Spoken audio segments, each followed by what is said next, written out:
Hello, everyone, and welcome to Game 3 of Scaling Copium versus Universal Basic Income. And we've got a bit of an upset on our hands as YOLO enters this game up 2-0 over the second seed of the tournament. I am War Leader, and joining me, once again, casting is Zenzen.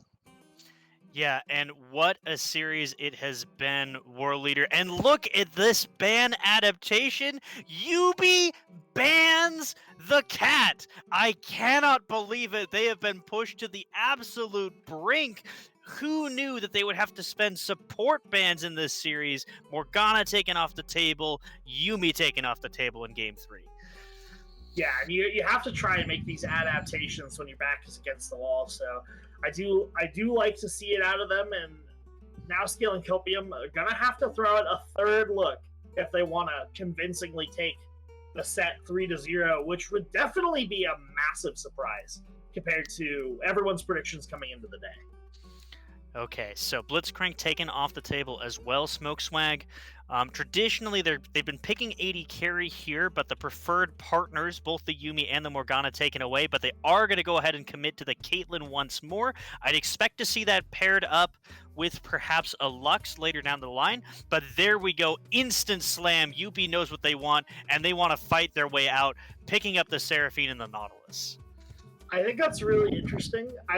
Because the Seraphine is a good flex.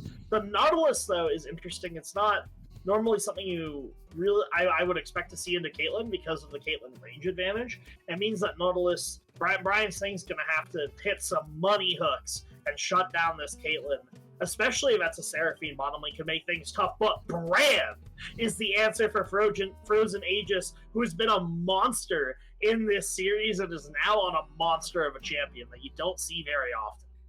Yeah, I actually love this Brand as a counterpick into the Seraphine because, Seraphine wins fights by sustaining your party up, making use of that W, healing everyone, and just having redemption on like a 15-second cooldown.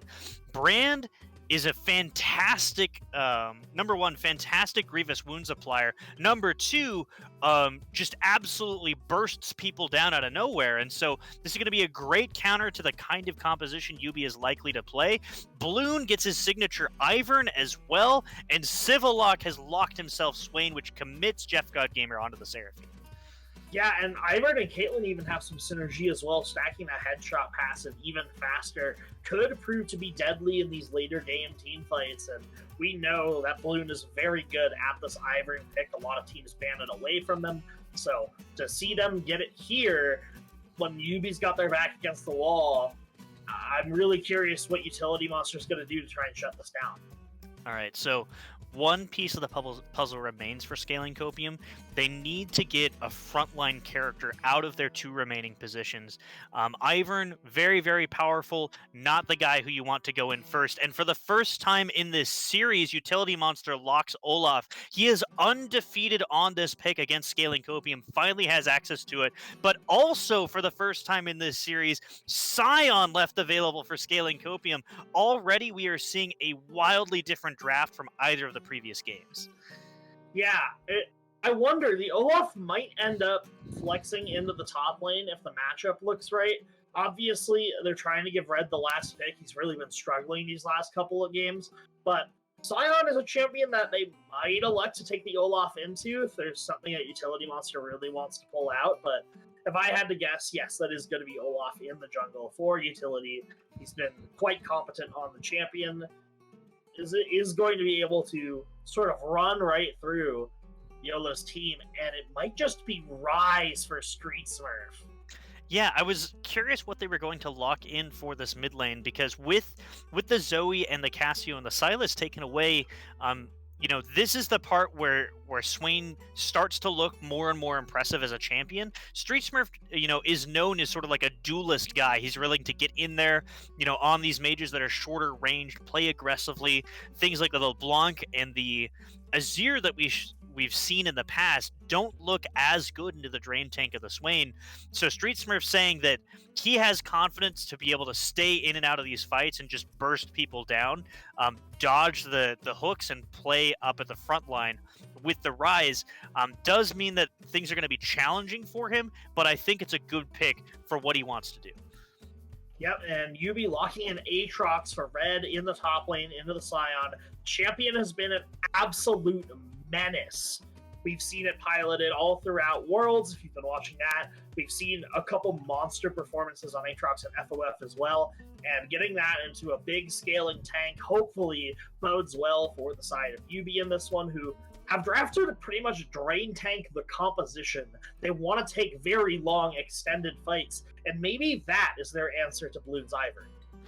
Yeah, this is going to be a really interesting game. You know, YUBI, when backed into a corner, have doubled down on their strengths as a team. This is a team that is so good around fighting for objectives, playing together as a squad, and they have yet another composition that sort of moves forward together and pushes things through. My eyes, War Leader, are drawn to Frozen Aegis, who has been an absolute monster for scaling Copium thus far in the series, has directly pulled two bans out, you know, one game after another, and is now poised to carry this game on this support Brand. If Brand gets ahead, YUBI's composition might just fall apart. In order to see that, though, we are going to have to get onto the Rift, where I believe we'll see both teams fan out in a pretty normal 5-point start. So one thing that interests me right off the bat is Dark Harvest on the Ivern. Is that normal? I don't think that's normal. Yeah, traditionally you would expect to see an Airy for Bloon 21, as it's a really great applier for Ivern. He can apply it both on his E to allies as well as onto enemies, you know, with a couple of auto attacks. Dark Harvest is definitely something that's pretty unique. Going to be taking Cheap Shot as well and Relentless Hunter to get that additional move speed. Now, I will say that one thing that Ivern traditionally lacks is he, you know, as he approaches like level 9, level 10, he stops scaling as much damage. So perhaps Bloon is thinking, I'm going to get a lot of free stacks here. I just want to make myself as powerful as I can and actually contribute damage to these team fights. Mm-hmm. Do see a bit of a kerfuffle on the top side. It's not going to really lead to anything. I think both laners will regenerate all the HP they lost by the time anything happens. I'm really expecting this to be a very exciting bot lane. Caitlyn Brand has so much damage potential in the early game, but Brian Sang is also pressured to make things happen early as well. As they're now stepped up, and Warplaque and Frozen, he just immediately finds some poke damage. That does not bode well for the UV bot lane. Yeah. And, you know, this is in contrast to game number 2, where Warplaque and Frozen Aegis got such a massive lead because they had the first initial push. This time, neither team willing to make that sacrifice. So both teams spend their time in that bot side, are going to be fighting for that level 1 priority immediately. And initially, it looks like Jeff God Gamer able to get the first initial push. So things were already looking different in that bot side. Yeah. I think that YOLO should be able to push for level 2 if they want it with their AoE abilities. YUBI red dodging a decimating smash out of the Scion. And yes, Caitlyn and Brand are the first ones to hit level 2. They are going to force Jeff God Gamer and Brian Sang back. And that should start to open up the CS a little bit in the spot lane. Yeah. Looks like Bloon doing a traditional Ivern clear. Ivern, one of those characters that's very, very unique in the jungle. I'm surprised to see him, you know, not play for an early invade, but I suppose he feels that utility monster's so scary, doesn't really want to commit to that. Red continuing to get some good trades here. Smokeswide's level 3, though, so he actually starts winning out on the trade, and it's Red that has to be the one to back off, and Ivern is going to path up to this top side.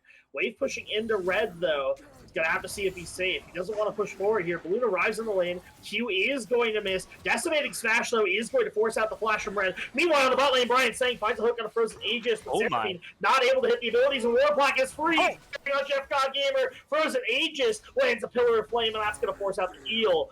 Seraphine is Red now under more fire near this tower. Bloon hasn't left yet, Red, and flash forward from Smoke Swag is going to pick it up, but in the bot lane, Frozen Aegis gets a little too ahead of himself and dies as well. Trade kill in the top lane as Smoke Swag drops as well, and at the end of the play, somehow YUBI's the one up in goal.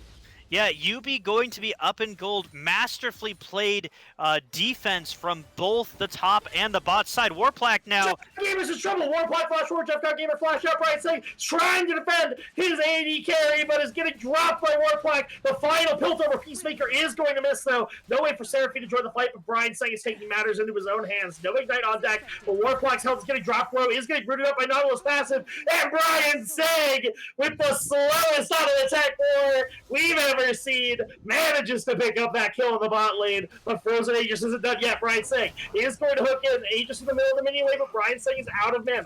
Both of them are around half health. Frozen Aegis playing well around the bush. Ignite is dropped, and Brian Sang is going to have to try and run away, but there's nowhere for him to go. He's got to rely on the minions to deal so much damage. Will he be able to get a hook out? He's going to coming. The brand Q. Utility monsters on the way. I don't think Frozen Aegis can get this. Brian Sang tries to turn around. Hook goes wide. Utility monster running for the kill, but I think I finally get to breathe as we get back to a bit of normalcy. Supportal combat in the bottom side, but it is YUBI who comes out on top, completely reversing, you know, all of the pressure that they had in the disastrous early game from last game, able to pick up crucial kills in that bottom lane, and again, you know, set Frozen Aegis behind. This is the guy who needs to carry this composition, and he's already taken out with a death to his name. We're seeing, every time we pan up to this top side, we're seeing Red taking advantageous trades into Smoke Swag. But Luden's spending so much time on the top side of the map. Jeff God Gamer's finding a lot of damage on the Frozen Aegis, who finds a lot of damage back.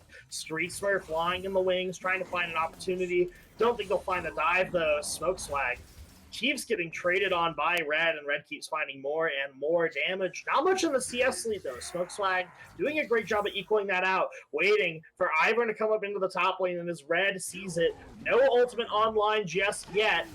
Loon 21 does manage to land that Q. Decimating Smash does so much damage, and Red is taken out by the repeated gank. Utility Monster nowhere to be seen early on this Olaf. Yeah, really great movement from Smoke Swag. Might actually die a second time as Utility Monster has cleverly waited up. No flash available for him. Just going to be taken down. But once again, even with Smoke Swag dying here, because, oh my goodness. He's going to try and get out, but he's already tagged up. Red is here. Kill delivery system over to Red, who is very happy to pick up that gold and make things a little more even. But Red is taking a lot of damage from Scion Zombie. It's going to probably have to go back to base, I would think. You don't want to just walk to lane after that, because now Scion is teleporting into the top lane, has a major health advantage and a level advantage. Even though gold goes over to Red, it's actually put him in a really dire state. As a result of Olaf being on the top side, though, Yellow do move their forces over to the Dragon, and that first Ocean Drake is going to go their way. Yeah, Balloon 21 looking so gosh darn good on this Ivern, continuing to apply pressure in both quadrants of the map, manages to force Red back. And I'll give you a little bit of secret about Red. He hates playing into Scion because it is so oppressive when it is ahead. As you can see here, Utility Monster forced up here once again. World Ender is pop. Utility Monster is here. Smoke Swag not long for this world. Red able to heal off quite a bit with the Conqueror, with the passive, with everything that Aatrox offers. Smoke Swag going down yet again.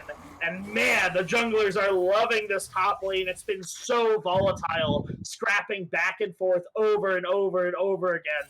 And Utility Monster able to make up for the lack of presence early in the game. Yeah, and this is finally... This is the gank that finally gives an advantage one way or another, right? Because now Red, without the teleport available from Smoke Swag, actually gets the wave shove into tower, will actually generate a CS lead, and has completed the Serrated Dirk as well, so is on his way to being able to bully out this Scion pick.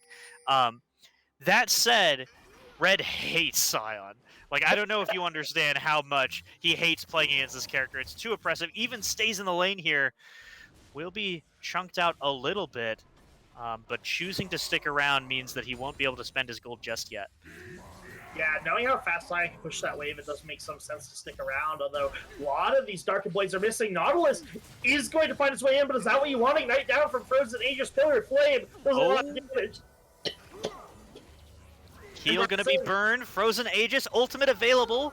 Depth Charge does get dropped. Utility Monster in the wings, though. How long did Brian Sang get to live, though? He's hanging on at 1 HP, does fall. but Utility Monster is here, but Warplaque finds a double kill before Olaf can decimate them. Brian Sang tries so hard, but ultimately, Warplaque at level 6 just does too much damage. Yeah, Brian crucially hits the level 6 level up before he mocks into the bush, which means that he can live just long enough to secure, secure Utility Monster coming in. Phenomenal play, however, by the YOLO bottom lane to be able to make that play happen, trade the 2 for 2, and it is still going to be YOLO favorite at the end of the day. Yeah, YOLO have been looking really good in these laning phases. As of the last few minutes, though, Utility Monster, everywhere he walks, there's a kill for this Olaf, and that could be absolutely nasty. Building towards what looks like that Triforce means that's going to be a very, very heavy damage dealing Olaf, even able to pick up a couple plates in this bot side solo.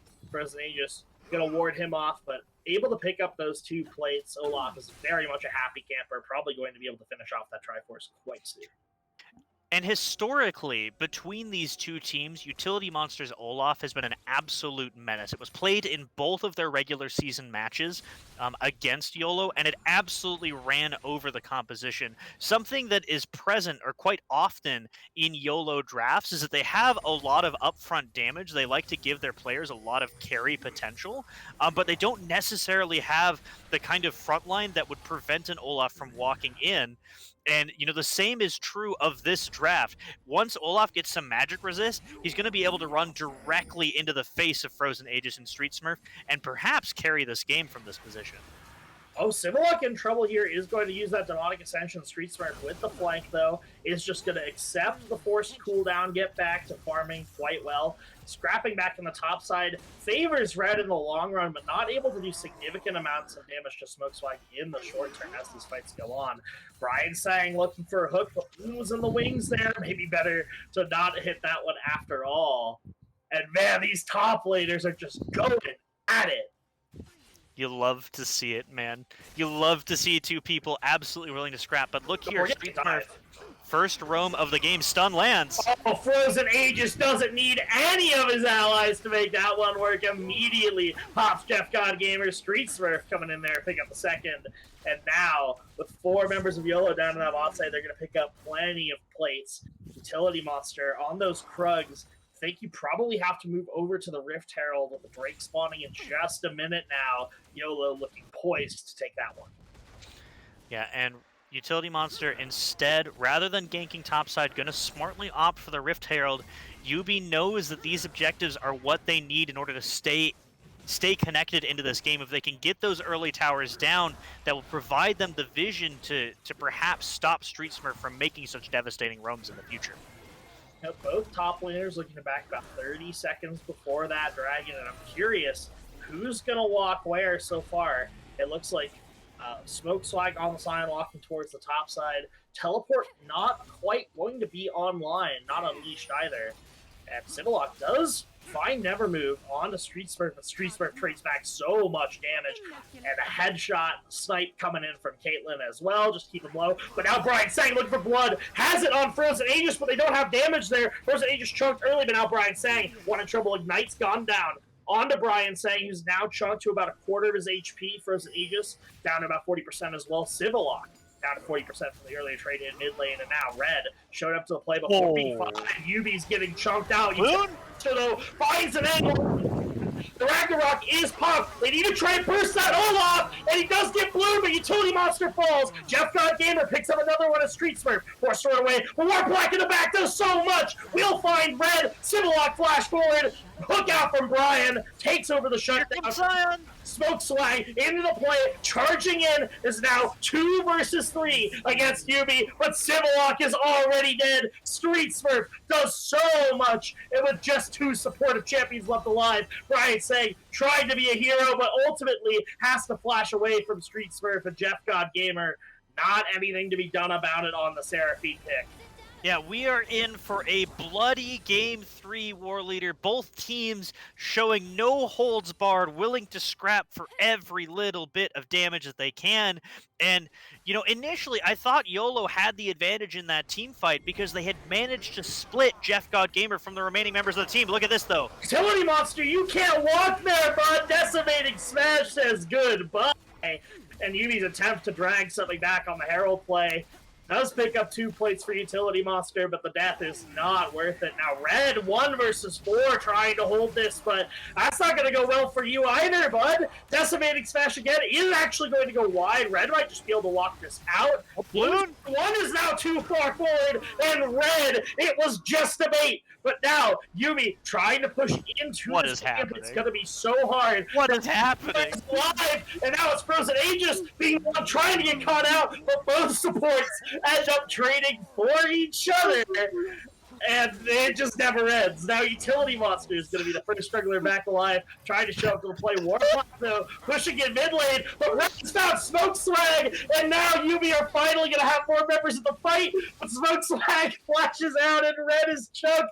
Blue is now alive and walking to the Drake. Yubi be the ones to stand it up. I'm not convinced it's over just yet. Smoke Swag has teleport. He can TP in. He's pinging on the ward. The On My Way ping is there, but I think ultimately, after about 2.5 minutes of people just running into the meat grinder, it is Yubi who secures the smallest edge, manages to stop the dragon stacking temporarily, and secure themselves back into this match. Brian saying looking for a hook on a Warclock is going to go wide, and man, Street Surf has been doing absolutely ridiculous amounts of damage. 4-0-2 on the rise, 30 CS lead over Civillock Swain. Looking nasty as the bot lane from the side of YOLO is pushing in, is going to pick up the first tower in the mid lane. Consequence for a lot of how that fight went early on with Warclock sitting in the mid lane and pushing in, and man, we might get back into a lull state. We haven't seen that in a hot minute. We've seen 23 kills in 15 minutes. What a ridiculous game. You know, game 1 was something like 70 kills and 40. So if we continue this trajectory, you know, we'll be fighting until the cows come home. And to be fair, this is what both of these compositions signed up to do, right? When you pick Scion, Ivern, Brand, you are looking to scrap over and over and over again. Smoke Swag cut out once again. Smoke Swag, not in too much trouble though, is able to yell cowards and run away if Utility Monster gets a little too close, but ultimately just got to clear out the vision. Smoke Swag's going to retreat to the safety of his jungle. Utility Monster going to invade onto the Gromp. That is going to be answered by Street Smurf, unmatched in that bottom lane. Balloon down there as well. They should be able to pick up the towers, and Utility Monster now flying in the mid lane. Warclack has to try and Gale Force out of there. The Seraphine ultimate is going to take him out now. Frozen Aegis, not long for this world. Hooks are landing from Civillock and Brian Sang, and Brand able to do a lot of damage. It's ultimately a tower traded for 2 members, and now the 4-man push of YUBI has to take down this tower for it to be a good play. Street Smurf is standing up valiantly, but it is going to drop. Yeah, really, really good play from Jeff God Gamer. You can tell that this Seraphine is well practiced, able to get the extension on the Encore, what does just enough in order to secure the kill onto Warplaque. And this is where YUBI feels strongest, is when they're able to connect those many teamfight ultimates. And again, Utility Monster once again proving to be a massive factor in this game, up 40 CS now against Bloon 21. That should be illegal for how close this match is. You know, Ivor doesn't need that much CS with the Shirelias in tow. Already kind of has like the Bane spike, but that is a lot of CS for Utility Monster. We've seen him cleaning up these top waves as of right now. Utility Monster hitting Smoke Swag, but he's got friends in the wings, my friend. You're in trouble. Gonna have to try and use the Ragnarok to get out of there, retreating to the safety of the tower, but Warplaque pushing forward. Daisy pushing forward. 4 versus 1. Utility Monster steps too far once again, and now it's the squad of 4 of YOLO picking one up, and YUBI don't have much to answer for it. I think we gotta coin a term here, War Leader. Can we call that doing a Utility Monster at this point? Like I love the man, but like sometimes he just walks forward on these like tank bruisery characters, and he's like, I think I can do this, and he absolutely cannot do this. Oh, Red is in trouble now. Doesn't respect how much Street Smurf can cut that wave. One shots the whole thing in EQ. Red not ready for it, and Harold picked up by YOLO as well. Things are slipping out of YUBI's hands. YOLO are making more plays that are working out for them as we move on. Just the YUBI members getting overzealous on every side of the map. Yeah, and, you know, speaking to the strength of Street Smurf, he has quietly amassed a massive lead for himself. You know, Rise, traditionally a character who absolutely loves to farm and probably took some jungle camps along the way, but up 60 CS, 2.5 items completed already, and 10 stacks on the Dark Seal as we approach this next dragon. This is a way for the side of YOLO to really burst out these targets and perhaps prevent the healing from Jeff God Gamer from being a major factor. Yeah, I'm not sure anyone's going to be able to match Rise in the side lane as the game goes on. I mean, Swain is going to have some of the range, but if Rise ever closes that gap, it's lights out. Yeah, both teams now setting up 20 seconds on the Dragon. Brian Singh and Jeff God Gamer doing such a good job of providing space for their team. It is so scary.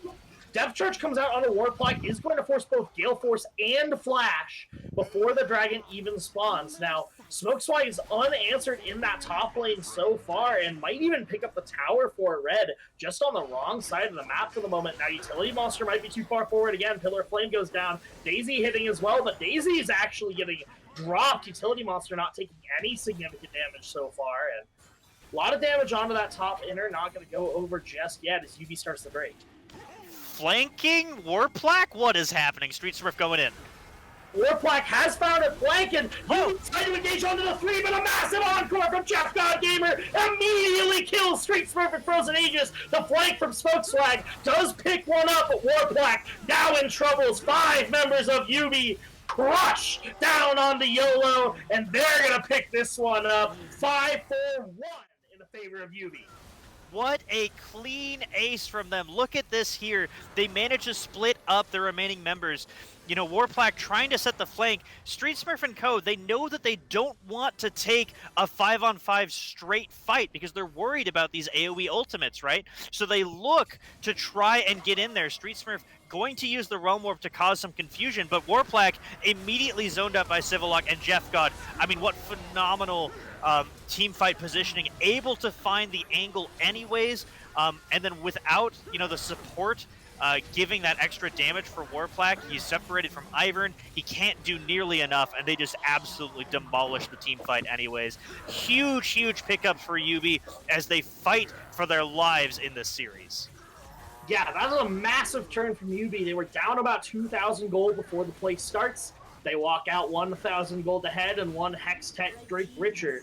And we know YUBI, they like to get in those close dragon stacking fights, pick up that soul, but YUBI members are now marching towards the Baron with no traditional ADC. It's not a fast take.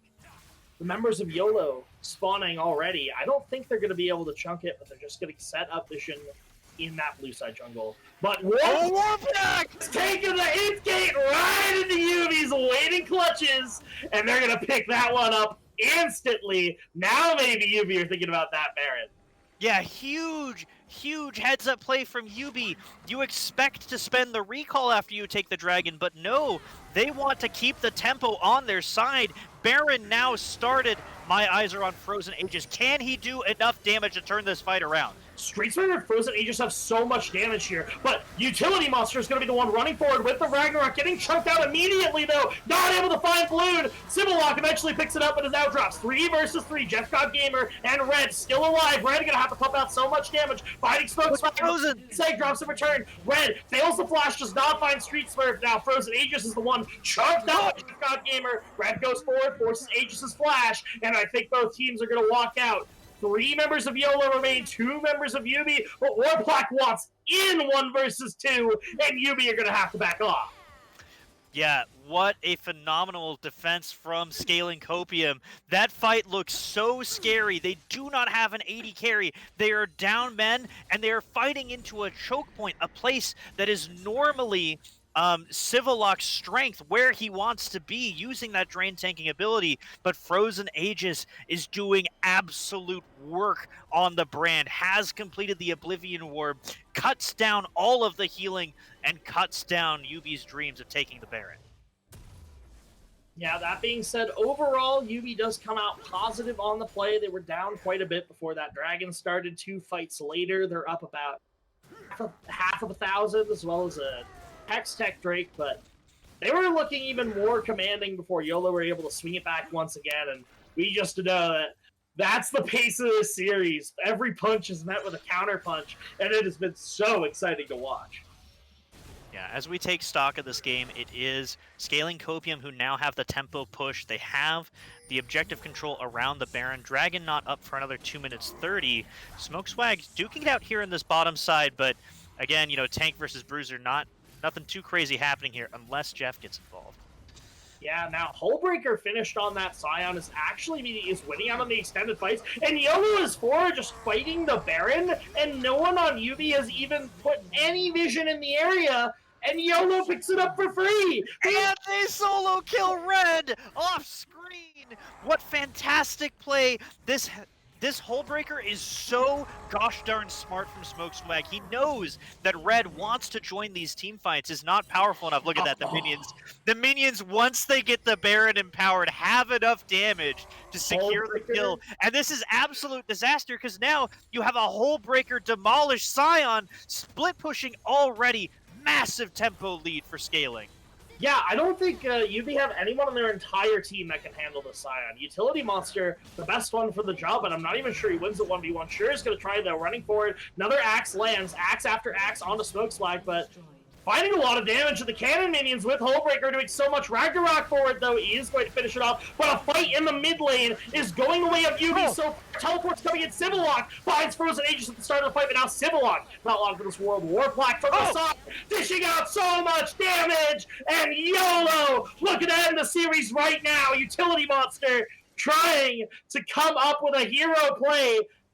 Flanking the side of YOLO, Red is trying to get here, but is on the minion wave so far. Utility Monster going to walk away. Headshots coming through from Warplaque have been so devastating this game, and I think YUBI are just running out of answers for the characters on YOLO's team. Yeah, I mean, they're fighting long and fighting hard, but ultimately it is YOLO who is walking away with about 4,000 gold lead after the Baron power play, and they're going to be coming home with some big item completes. Street Smurf, Death Cap available, still working for more damage. Not a lot of magic resist on the remaining members of YUBI, and it is looking so hard for them to find these successful fights. Yeah, I honestly don't see a single way that YUBI can ever win a fight unless YOLO like completely spreads out and just messes up their positioning, which Frozen Aegis walking a little far forward. Brian saying not quite having the vision to pull off the play. I think there might have been an opportunity there, but now YUBI members are around this dragon, but it's not Soul, and there's a Hullbreaker Scion on the top side that's not being answered. Street Smurf in mid. I think YOLO are plenty happy to just drop this dragon if they can get an inhib out of it. And yeah, YUBI. Street Smurf committing the Realm Warp as well, so 2 members up on the top side means that Red has to recall.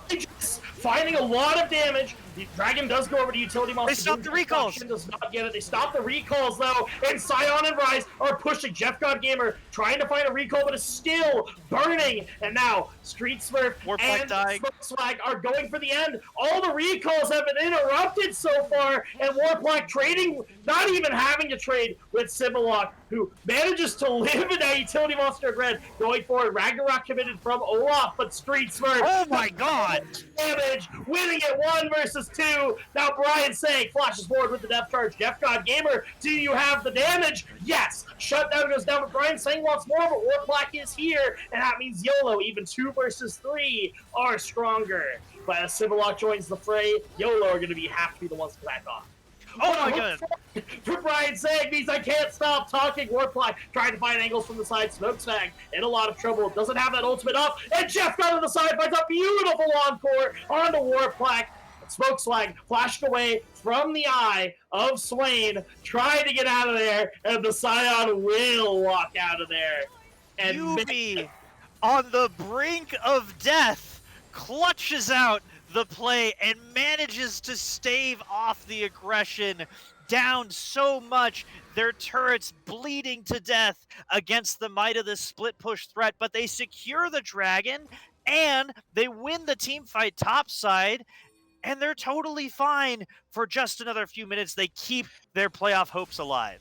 It's so tough, though. They lose 3 towers and the inhibitor. I'm not sure it ends up being worth it, but YUBI have decided if they're going to win this game, it's by securing the Dragon Soul, and they take one step closer to that objective.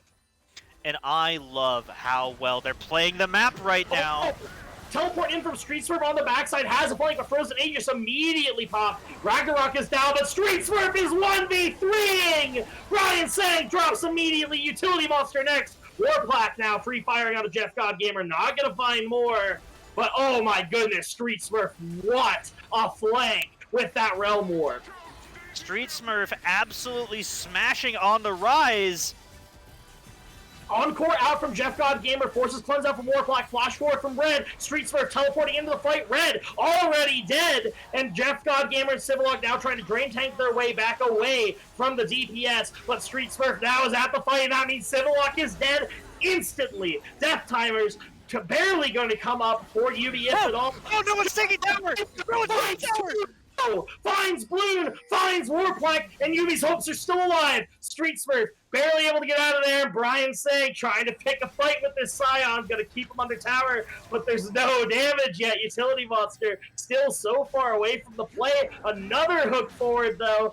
Their Super Minions hitting Nexus towers right now. Utility Monster does pick up the kill as we pan back to the towers. It's a bit of a sorry state. That mid-inhibitor tower is going to drop shortly. Frozen Aegis even there to make sure of that, though. His presence will not be needed in YUBI barely finding ways to stay in the game. Yeah, but it just gets harder and harder every time. Street Smurf absolutely crushing this game. 10-8, 5 items complete, and sitting on 10 stacks of the Dark Seal again, just a Magi's to complete his inventory. And they're playing the map so well, forcing the members of YUBI to go and be in so many different places at once. Smoke Swag on respawn has teleport as well. They can threaten to end the game and also hit this Baron in just a few moments. Yeah, Smoke Swag. Oh, Smoke Swag is going to teleport straight into mid lane. Civilog not able to find a Never Move, and by immediately getting that pushed out, YUBI are going to concede the Baron control. They cannot contest this objective. The amount of minions pushing onto their side of the map is too strong. They're trying to fight their way back into the jungle, but the damage has already been done. Teleport from YUBI Red might just be in time, but Utility Monster not walking the right way. And Utility Monster wants it alone, going in as one, and that means he's dead. The rest of YUBI have to try and find an angle to fight it. Smoke Swag is on the kill. Killing everybody. Brian Sang, the last alive, not going to be able to stop this. In YOLO, in dominant 3-0 fashion, take the series. YOLO, where does this team come from? They look so gosh darn coordinated, defeating the Coordination Kings. YUBI will fall. The Cats will not secure another victory, and it is YOLO going to the finals of the Mythic League. Yo, somebody check Smoke Swag's computer. Is this guy gold? He had a hell of a series this whole time, and I know Street Smurf stole the show in that last game for a absolutely pop-off Rise performance, but Smoke Swag looked dominant each and every game, and it was a huge part of shutting out YUBI's chances to win any game. Where did this team come from, War Leader? My read on Scaling Copium throughout this entire tournament has been that they're a team that are individually talented, but who struggle to make coordinated plays. But they just surgically demolished YUBI throughout this entire series. They had fantastic 1-3-1 play in that last game. They continued to pick them apart in game 2 with a phenomenal performance in that bottom side. Frozen Aegis on the YUMI, absolutely crushing it. And I got to admit, this team looks monstrous as they are the first team that ascends into the finals.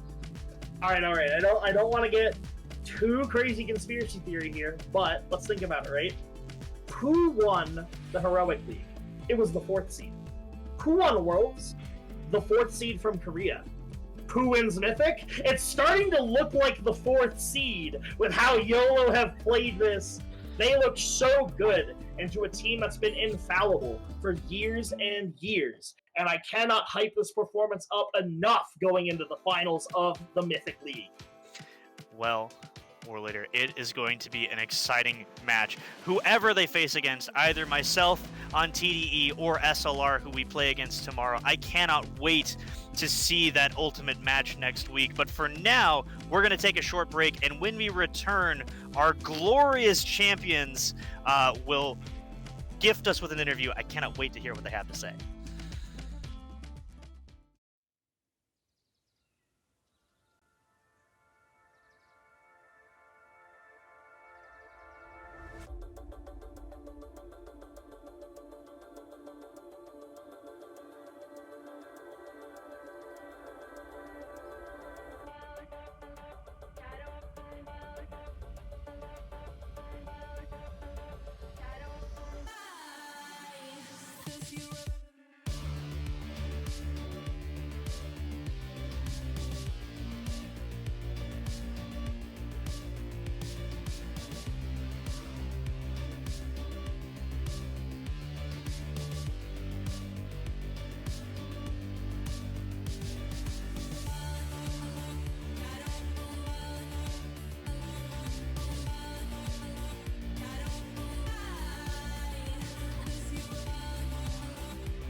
Wow, folks, this is quite a surprise. Just looking at how things turned out, it's a 3-game banger, but it turns out that scaling Copium is scaling all the way into the finals. Universal Basic Income knocked out, and we are joined by Street Smurf, the mid laner of our victorious team YOLO. How are you feeling after that series? I'm feeling quite good with the performance of our team. Let's start with setting the table before that we talk about the games in this series. Did you folks have any game plan, any prep in mind for coming up against YUBI? Not really. I mean, we only play on game days, and we just play like play in solo queue or just focus on our individual skills, and then just like a few hours before our games, we just like do draft prep. I mean, and that's pretty much it.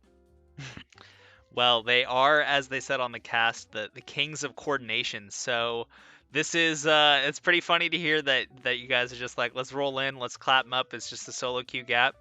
We're just getting in the friend or foe solo queue simulator. And let's dive into the series then. Game one. For you, I'm really interested to highlight in game one that you took the melee matchup mid, or you had the melee matchup in the mid lane for yourself. You had the Irelia, ended up in that matchup against Civillock on the Vex. Overall, I thought it was a pretty interesting composition with the bot lane super powerful. You have the Black Shield to help protect against Brian Sang's hooks for Warplaque.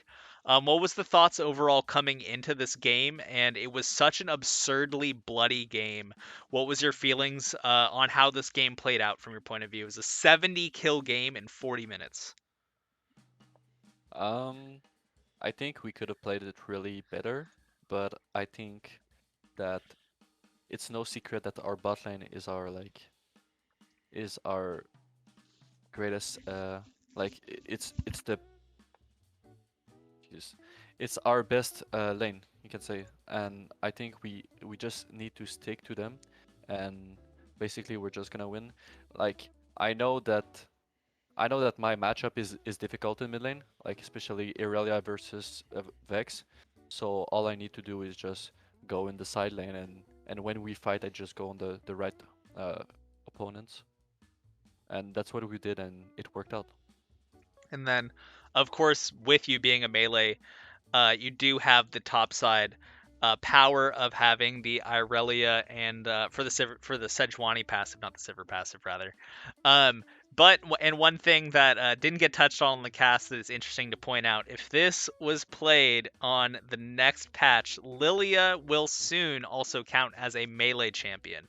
So that would have been a factor for the Sedge passive too. Just a little fun fact there, because it was played really well. I do like seeing Lilia come onto the Rift, and really interesting composition pulled out by you folks. And of course, Bloons champion pool is super fun. More to talk about that on game two. So the first game, what I like about it a lot is that I feel like, given that Yubi likes to play this more methodical, this more thought out process of objectives, and tempo of having this downtime between objectives and stuff. There was none of that going on in the first game.